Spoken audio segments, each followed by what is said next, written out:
Cadeau à tous les auditeurs et même vous, chers chroniqueurs et Géraldine, puisque j'ai réalisé ma première vidéo d'hypnose, parce que je suis hypnotiseur pour les personnes qui n'auraient pas cette information. J'ai réalisé ma première séance d'hypnose en vidéo, donc elle est disponible sur YouTube. Vous pouvez la trouver, donc on mettra les liens. Le thème c'est Bye Bye 2023, Welcome 2024. Donc en gros, tourner la page et démarrer 2024 sur les chapeaux de roue. Voilà, c'est cadeau. Ça, c'est un bon projet. C'est super. Tu nous l'enverras. On la fera passer, bien sûr, dans la fin de... Comptez sur moi. Voilà, donc on commence... je commence bien, non? Ah ben oui. Ok. Un bon coup de pied à 2023. Et du coup, c'est en fait, tu nous emmènes pour que 2023 reste derrière nous et on se projette sur 2024, ou alors si nous, on a des recherches particulières sur nous, ou sur quelqu'un, par exemple, qui veut... arrêter de fumer ou quoi, ok, en écoutant la vidéo, ça peut l'aider aussi. Alors non, là c'est vraiment une thématique que je voulais, c'était, en fait, souhaiter les vœux de la bonne année, ça me fatigue, ça me saoule, je trouve que ça n'a pas de sens. La plupart du temps, on fait des messages, des copier-coller, et je me suis dit que quitte à le faire, autant le faire avec un petit truc sympa. Je sais pas faire de dessin, mais je sais mettre les gens en hypnose. Du coup, je me suis dit que j'allais utiliser mon talent, et vraiment la thématique c'est ça, c'est faire un peu le deuil de l'année 2023 pour pouvoir accueillir 2024 en fait. Voilà, prendre ce qu'il y avait de bon en 2023 et enlever ce qui était un peu moins bon pour pouvoir repartir sur de bonnes bases. Ok. Voilà, mais par contre si vous voulez arrêter de fumer, il faut venir soit me voir en cabinet, soit ce sera l'objet d'un prochain projet que j'ai où je vais faire des séances guidées thématiques par thématique. Ah mais il y a du boulot en vue là. Ah, 2024, ça va être une grosse année, je vous le dis. Alors, ma chronique va porter sur, du coup, un petit peu la même thématique. C'est qui parmi vous a fait sa liste de bonnes résolutions? Ah non. Non, non, mais terminé. Le plus dur, c'est de les tenir. Ouais, okay. Voilà, parce que la faire, c'est bien, mais si c'est pour la faire et la ranger... Dans le tiroir, le 2 janvier. Voilà, donc, parmi vous, encore des fois, même non, moi, pas de liste... Ok. Bon, c'est un petit peu le constat que je fais, c'est que la plupart, soit les personnes prennent des bonnes résolutions et au bout d'une semaine ou 15 jours, ça tombe à l'eau, ou alors on se prend même plus la tête à faire le point et on commence on commence l'année un petit peu comme on l'a terminé, sans se projeter, sans projet, et je trouve que c'est dommage. Parce que une bonne résolution, c'est quand même quelque chose d'extraordinaire. Faut savoir qu'une petite habitude, si on la prend et qu'on arrive à la mettre en place et la tenir sur le long terme, ça va avoir sur la durée, ça peut avoir des effets incroyables. Par exemple, imaginez quelqu'un qui serait, je parle de quelque chose que je connais, quelqu'un qui serait un petit peu timide, si tous les jours il prend l'habitude d'aller parler à quelqu'un, un inconnu, ou parler de quelque chose, et s'il entretient ça, à la fin de l'année, il aura été capable de parler à un nombre de personnes incalculable, de dépasser sa timidité, et peut-être que ça l'aura fait avancer sur certains de ses projets. Donc, parmi les bonnes résolutions, la liste des bonnes résolutions, on va retrouver souvent, en fait, c'est souvent des choses qui sont bonnes pour nous. C'est pour ça que je trouve ça dommage de ne pas le faire. Par exemple, arrêter de fumer, on sait tous que le tabac, c'est mauvais. Et pourtant, il y a encore énormément de monde qui fume, il y a la perte de poids, on sait que manger sainement c'est bon, ça permet de vivre longtemps en bonne santé, et pourtant on mange encore de façon souvent déséquilibrée, trop. Ça c'est parce que c'est plus facile de faire les choses mal que de faire les choses bien aussi. Ah, ça on peut en parler, il y a beaucoup de choses. Tu sais, il faut que tu fasses ça, c'est bien, puis t'as le petit diable derrière qui dit non, vas-y, ça c'est super, vas-y, ouvre le placard. Et voilà. C'est ça. Donc en fait, il y a plein de petites choses qui vont se jouer dans les coulisses de notre esprit qui font qu'on n'est pas capable de tenir les bonnes résolutions. Mais est-ce que vous savez pourquoi c'est si difficile de changer? Oui. Bon, ok. Géraldine, est-ce que tu peux me dire pourquoi c'est si difficile de changer? Donc changer, j'entends par changer, mettre en place une nouvelle habitude, enlever une habitude, c'est du changement. Le problème, c'est que c'est notre cerveau qui est en cause, parce qu'il n'est pas fait pour résister à la tentation, ni lutter contre les habitudes. Et là, ce que je te dis, ça représente 37%, bien sûr, pour se mettre au sport, par exemple. Se réserver des moments de détente, c'est 36%, et le soin du corps, 28%. Tu vois un peu? Tu as super bien bossé. Non, je l'avais expliqué. C'est ces bonnes résolutions qu'elle n'a pas prises, du coup elle avait tout noté. Le 2, elle l'avait mis au placard. Et quand tu m'as parlé de ça, de ta chronique, j'ai dit ça, je sais pour qui c'est. Mais c'est vrai qu'on a le cerveau, si bien que 88% d'entre nous abandonnent leur résolution en cours de route. Et voilà, c'est plus simple de dire, ça fait pchit, tu vois, ça s'évapore le 2 janvier. Quel dommage. Ben oui, bien sûr, quel dommage. Quel dommage. Et c'est pour ça que cette chronique, à la fin de cette chronique, vous aurez des astuces concrètes qui vous permettront cette année de tenir vos bonnes résolutions et d'être la meilleure version de vous-même à la fin de l'année. Alors je t'écoute. Ah bah attends, d'abord je vais expliquer pourquoi c'est difficile de changer. Amélie, est-ce que tu sais pourquoi c'est si difficile de changer? Alors moi j'ai tendance à en prendre trop d'un coup et du coup je pense que je me sens pas dépassée, mais du coup je vais avoir tendance à en avoir trop, pas savoir vers quoi aller et puis après forcément c'est plus dur et ça demande tellement pas de motivation mais de force d'esprit quand même de se dire ok j'ai décidé ça pour moi, c'est mieux, je vais le tenir. Voilà. Ok, t'as dit beaucoup de trucs là, tu m'as mangé ma chronique. Pardon. Non, je rigole. Voilà, bonne soirée à tous. Non, mais ok, je vais répondre à ça. Très bien, merci. Et à Johan? Moi je pense que c'est surtout les habitudes qui sont très très dures à changer parce que le changement déjà c'est compliqué pour l'être humain. Donc, et en plus, c'est quand on fait quelque chose de mal, c'est généralement, si je prends l'exemple de mal manger, c'est manger des gâteaux ou quoi aux caisses, c'est un moment plutôt sympathique, tu vas dans le placard, tu manges, tu grignotes, c'est un truc cool. C'est rassurant. Et te dire que tu vas arrêter ça parce que c'est mauvais pour la santé, ton cerveau il dit mais attends, c'est mauvais pour la santé, mais c'est un truc sympa à faire aussi.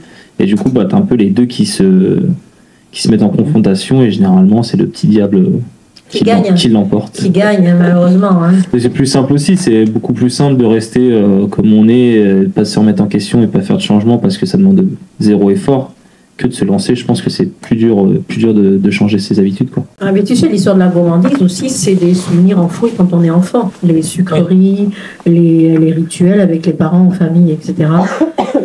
Et puis on finit toujours un repas par du sucré, ce qui n'est pas forcément une bonne chose d'ailleurs. Mais malheureusement, la vie qu'on mène, et on donne ça à nos enfants également, à suivre cette chose-là. Et le goût du sucré, quand tu as un moment de fatigue, quand tu as un moment... ce goût de sucré, il te remonte le moral, il te rappelle à des choses. Tu te lâches, on va dire, là. Tu laisses aller. Et zut, le petit diable est arrivé et vous êtes fait avoir. Ouais. Bon, alors, je pense que la chronique va durer 2 heures. Finalement, avec toutes les infos qu'on a là, il y a du vrai dans tout ce que vous avez dit et je vais quand même revenir sur ce que moi j'entends et le pourquoi c'est difficile d'une façon mécanique, neurologique. C'est juste que le cerveau, c'est une machine à apprendre. Et l'apprentissage, c'est quoi? C'est on a 2 neurones, on les connecte entre elles. Et quand on apprend quelque chose, c'est extrêmement difficile et ça demande une quantité d'énergie faramineuse. Apprendre le dessin, tu me fais faire une demi-heure de dessin, je vais transpirer à grosses gouttes tellement je vais être concentré. Rappelez-vous vos premières heures de conduite, vous ressortez au bout d'une demi-heure, 1 heure, vous êtes lessivé. Parce qu'en fait, vous êtes en train de créer des connexions dans votre cerveau et ça vous demande beaucoup de ressources. Le cerveau n'aime pas ça. Le corps humain n'aime pas ça parce que toutes ces ressources qu'il met à créer quelque chose de nouveau, c'est des ressources dont il se prive pour, rappelez-vous, c'était il y a quelques années, hein, quand on était habillé avec des peaux de bêtes et qu'on chassait le mammouth. C'était il y a quelques temps. Mais moi, je me rappelle très bien, du coup. Et forcément, chaque calorie, chaque kilojoule d'énergie était lié directement à notre survie. Donc en fait, le cerveau déteste apprendre parce que ça lui demande de l'énergie. Et en même temps, le cerveau, c'est une machine à apprendre. Il fait que ça tout le temps. Et ça revient, donc je vais rejoindre le point numéro 2. Donc pour enlever une habitude, en fait, le cerveau, une fois qu'il a créé quelque chose, ça va passer dans la mémoire à long terme. Par exemple, le vélo, une fois que vous savez faire du vélo, il n'y a plus besoin de réfléchir à comment on met les mains sur les poignées du vélo, ni comment pédaler, trouver le centre d'équilibre. Ça se fait tout seul. Et désapprendre ça, c'est extrêmement compliqué. C'est pour ça qu'on dit que le vélo, on peut pas l'oublier. Donc imaginez que vous ayez pris l'habitude de fumer, par exemple pour celle-ci ou une centaine d'autres types d'habitudes, mais que vous ayez pris l'habitude de mettre la main dans votre poche, d'ouvrir votre paquet de cigarettes, de fumer, de tirer des taffes à répétition, un nombre de fois incalculable. Et bien en fait, vous avez développé la compétence de fumer sans que ça vous demande aucun effort. Et changer cette habitude, ça va vous demander une énergie phénoménale. Donc c'est extrêmement difficile de les tenir sur le long terme. Et en plus, vous avez parlé de, notamment pour la nourriture, oui, alors changer de sa façon de manger, oui, mais en plus, la cigarette, c'est presque facile parce que c'est quelque chose qui n'est pas bon. Par contre, la nourriture, quand on commence à aimer ça, quand on commence à avoir des moments un peu avec une charge émotionnelle qui vont se réveiller à chaque fois qu'on mange la fameuse Madeleine de Proust, à chaque fois qu'on mange tel biscuit ou telle sucrerie, ça va nous remettre dans un contexte émotionnel qui va nous faire du bien parce qu'on est un peu stressé et qui va nous ramener en fait dans un état émotionnel vraiment très chouette. C'est pour ça que c'est aussi difficile de changer. Et en plus, Amélie, j'ai tout enregistré, je suis une machine. Non. C'est les neurones, ils se multiplient là. Je suis en ébullition. Et Amélie, quand tu dis, par exemple, que c'est difficile parce que tu te lances dans des trop gros projets, c'est ça, un petit peu l'idée, ouais, des trop gros projets, et bien en fait, quand tu te lances dans des gros changements, tu vas avoir un système dans ton corps qui va se mettre en résistance au changement. Donc changer trop fort, trop vite, c'est pas bon. Et pour ça, je vais partir sur les petites astuces. Donc j'avais fait une petite liste, mais je vais partir de celle de. Donc l'astuce numéro 1, ça serait de faire des petits pas. La fameuse méthode des petits pas, c'est la méthode Kaizen. Mais en gros, commencez petit. Si vous voulez vous mettre au sport, plutôt que de vous dire je vais faire 1 heure de sport par jour tous les matins en me levant à 5 heures du matin, ok, bon, le mardi c'est fini. C'est trop compliqué, trop dur. Donc il faut mettre en place des petites habitudes et par exemple ça serait de vous dire bon, ok, je vais faire une séance de sport et peut-être même que je vais pas faire une séance complète, je vais commencer par 5 minutes. À ce moment-là, votre cerveau il va rentrer, 5 minutes finalement ça va, c'est facile.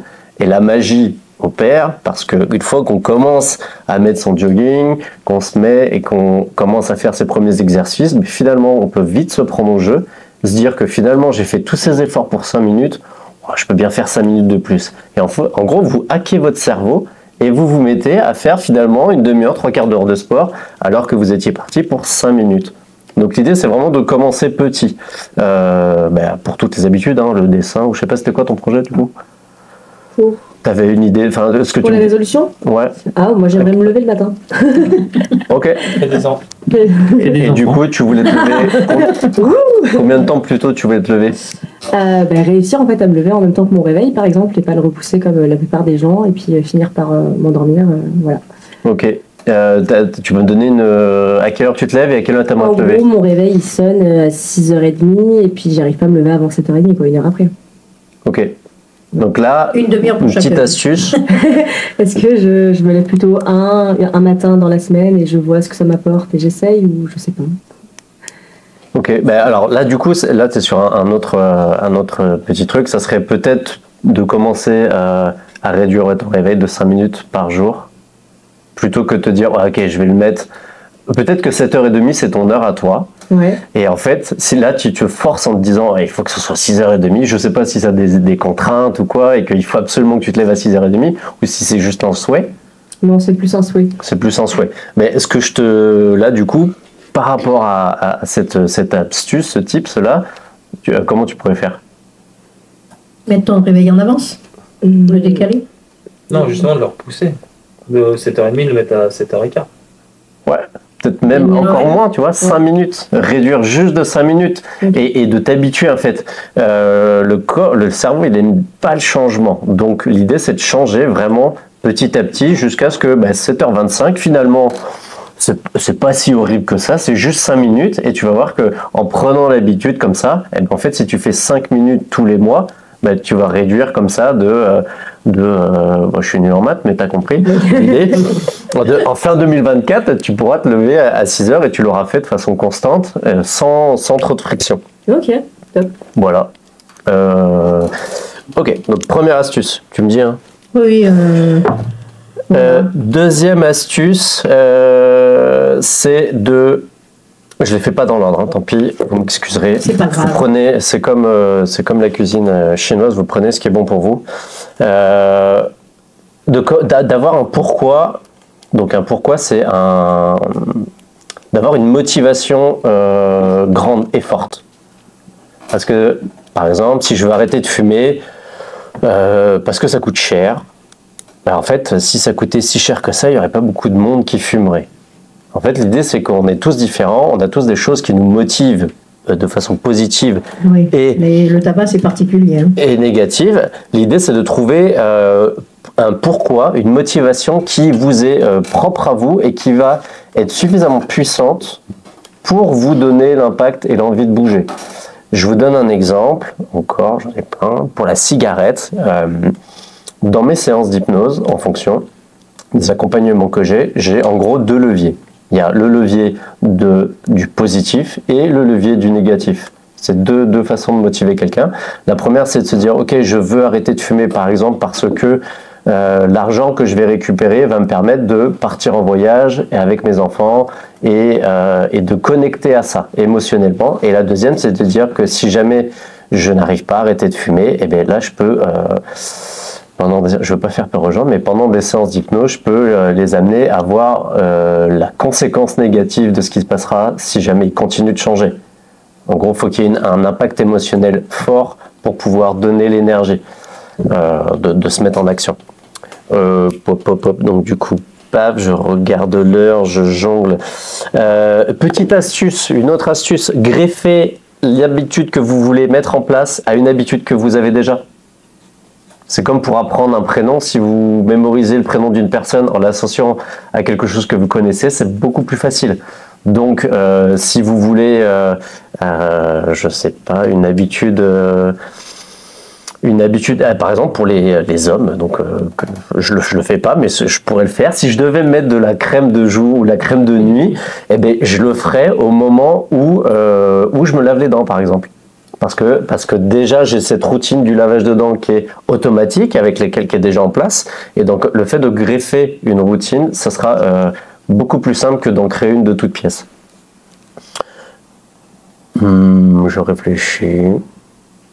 Une autre astuce. Oui, une autre astuce. Prenez le maximum de plaisir.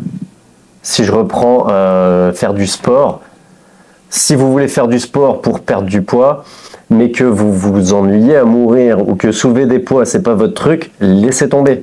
Allez même pas vous inscrire dans une salle de sport. Et ça, on voit tous les ans les gens qui s'inscrivent, la nouvelle année ou juste avant les vacances d'été, c'est la razzia dans les salles de sport. Et 2 mois après, il n'y a plus personne parce que la source de la motivation n'est pas bonne. Ils veulent perdre du poids. Et en fait, ils oublient que la perte de poids, ce sera la conséquence d'un processus qui sera mis en place. Mais si on ne prend pas plaisir dans le processus, eh ben en fait, vous allez trouver tout plein d'autres choses super mieux, c'est pas très français, vraiment mieux à faire que d'aller transpirer dans une salle où vous allez vous retrouver bien souvent isolé. Alors, donc trouver comment faire du sport de façon fun, avec du monde, si vous êtes plutôt du genre sociable, à jouer en équipe, mais amusez-vous dans le processus et en fait la perte de poids, ça sera la conséquence. Oui, il faut se sentir bien. Voilà, il faut s'amuser, se faire plaisir, mais arrêter de se mettre la pression sur je veux perdre tant de kilos juste après les fêtes, par exemple, c'est une FBI, une fausse bonne idée. Ça, c'est bien dit, FBI. Hein. Fausse bonne idée. Je la garde, celle-là. Tu permets ? C'est cadeau. Bon. Écoute, on va pouvoir te voir en vidéo. J'ai fait une petite vidéo de quelques 2 minutes et demie. Et puis, donc, tu fais un petit coucou. Au revoir. C'est coupé, mais nous, on est encore là. On est encore parce que il est 19h53 minutes, donc il nous reste 2 minutes. Après, on doit se quitter. Et oui, Ah non. et si, les neurones là, ils en prennent un coup. Allez, chers auditeurs de Pause Toujours, c'est malheureusement l'heure de conclure avec notre émission qui était enrichissante pour une première de l'année 2024. Alors, avant de nous quitter, on vous salue chaleureusement. C'est dur la première, hein. Marc. Donc, Petit mot. Petit mot. Bonne année. Pensez à envoyer les idées de chroniques. Je suis toujours preneur. Allez voir sur mes différents réseaux. J'ai mis pas mal de contenu, voilà, des astuces, des cadeaux, des séances. Voilà, et je suis toujours disponible pour des accompagnements en hypnose pour vous aider dans la vie de tous les jours. Allez, on va devoir se quitter parce qu'on va être coupé sinon. Rendez-vous lundi prochain, même heure, même idée, même nouvelle, avec un talk show bien sûr, et sur RCM.